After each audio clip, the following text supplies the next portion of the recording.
Jadi sampai yang kita miliki sendiri tidak punya rasa malu, tidak punya rasa sungkan, tapi dengan milik orang lain ada rasa malu, ada rasa sungkan. Sebenarnya orang Nusantara ini masih senang menjadi penonton daripada menjadi pemain.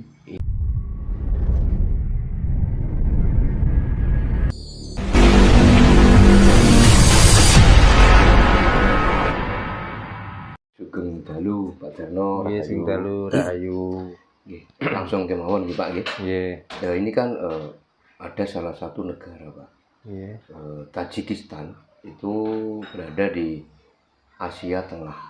Nggih. Melarang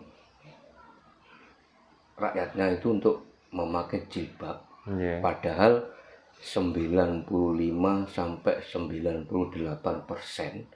mayoritas itu penduduknya muslim. Nah, bahkan antara pihak pemerintahan sama pihak parlemen sana sudah membuat undang-undang. Jadi intinya melarang untuk memakai pakaian dari negara asing, salah satu jilbab gitu. Terus rok mini seperti itu Pak. Dan setiap hari itu polisi-polisi itu patroli Pak. Jadi intinya itu untuk jika ketahuan yang memakai pakaian asing itu ditangkap dan didenda dan sebagainya. Tujuannya itu hanya satu Pak, agar penduduk sana itu menggunakan pakaian nasional. Kadang saya berpikir bagaimana kalau negara kita yang luas, yang penuh dengan adat budaya nih Pak, terus apa-apa yang ada di Tajikistan tadi yang sudah saya sampaikan itu berlaku di negara kita Pak Darno. Sebetulnya kasus jilbab itu kalau dilihat dari pemahaman orang Jawa, hakikatnya seperti apa sih Pak Darno? Yes, sebelumnya mengucapkan selamat malam, selamat berjumpa kembali. Dan tidak lupa untuk saudara-saudara kita dimanapun berada, semoga selalu sehat dan diberikan rezeki yang lancar dan dijauhkan dari mara bahaya dan selalu pinaringan rahayu saking dumateng. Rahayu. Ya, menjawab pertanyaan tadi, yang saat ini diterapkan di negara Tajikistan, yang tadinya memakai jilbab dan sekarang ada larangan untuk memakai jilbab. Pak.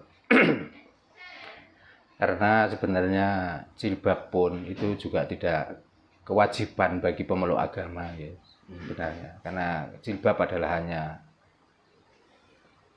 budaya saja. Jadi tidak ada antara hubungan dengan Tuhan itu dengan budaya pakaian dan yang lainnya. Dan di sana kalaupun ada perubahan dari awalnya pakai jilbab dan tidak, masalahnya di Tajikistan kalau dia mengikuti agama, mungkin itu agama lokal ya, jadi agama memang di sana itu mayoritas orang-orang Muslim dan keturunan Arab.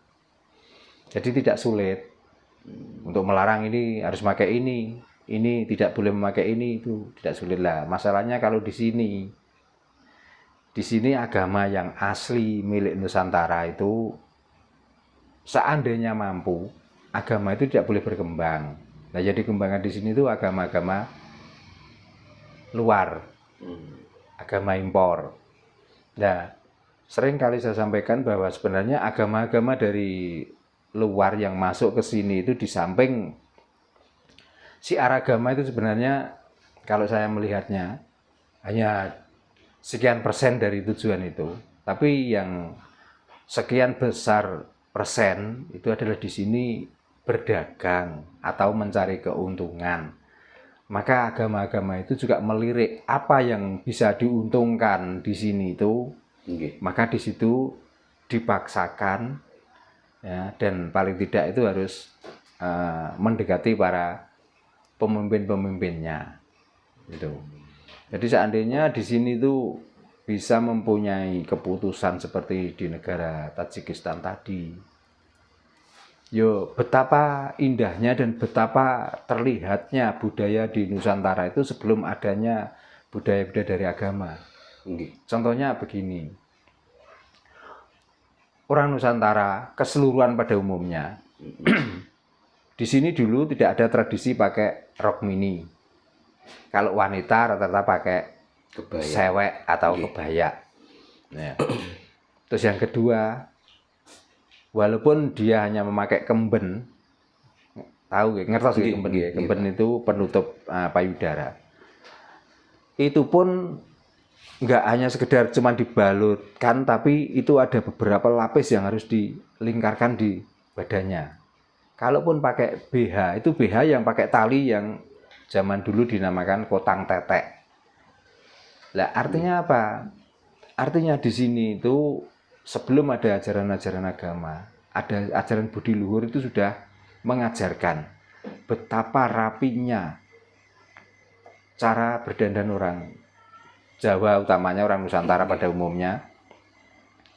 Walaupun pakaian itu ketat lah katakan, tapi kalau ada orang yang berniat untuk melakukan hal-hal yang tidak senonoh, contohnya mau diperkosa dan lain sebagainya,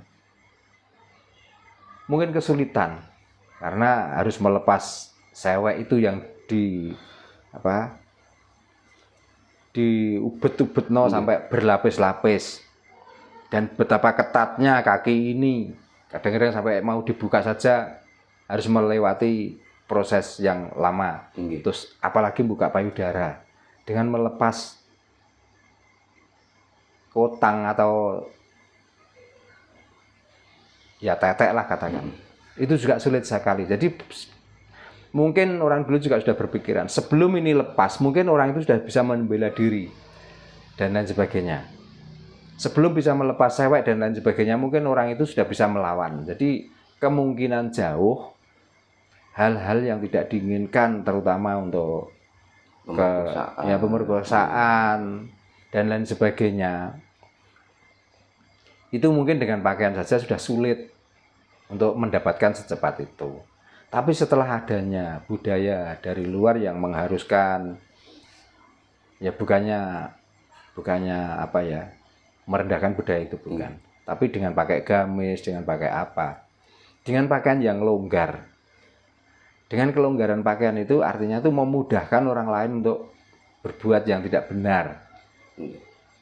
Tidak harus melepas udet, setagen, tidak harus membuka sewek,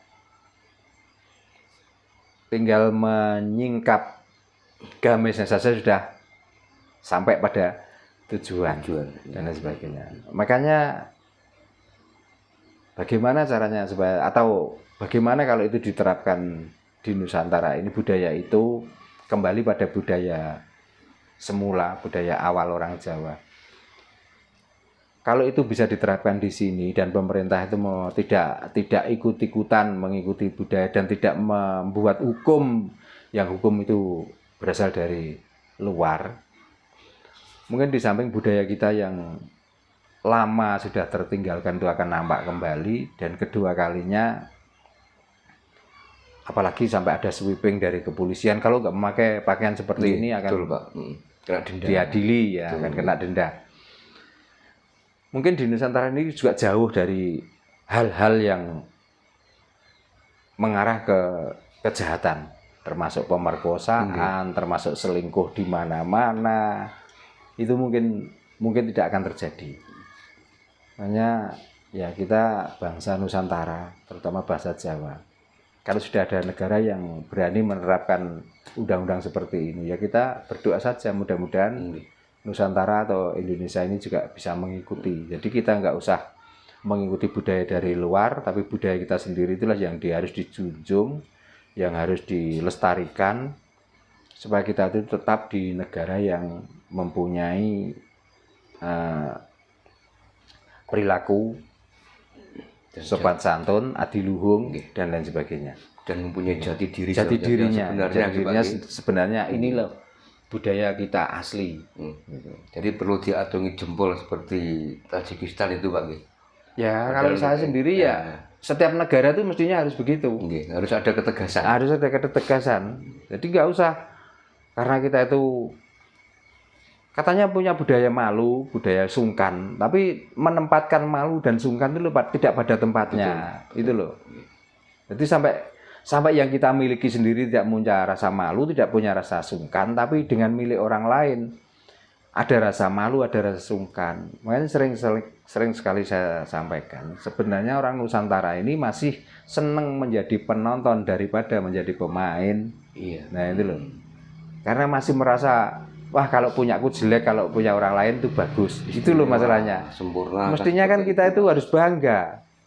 Sejelek apapun karena ini milik kita, ya kita patut banggakan ya. Ya perlu kita lestarikan. Mestinya seperti itu.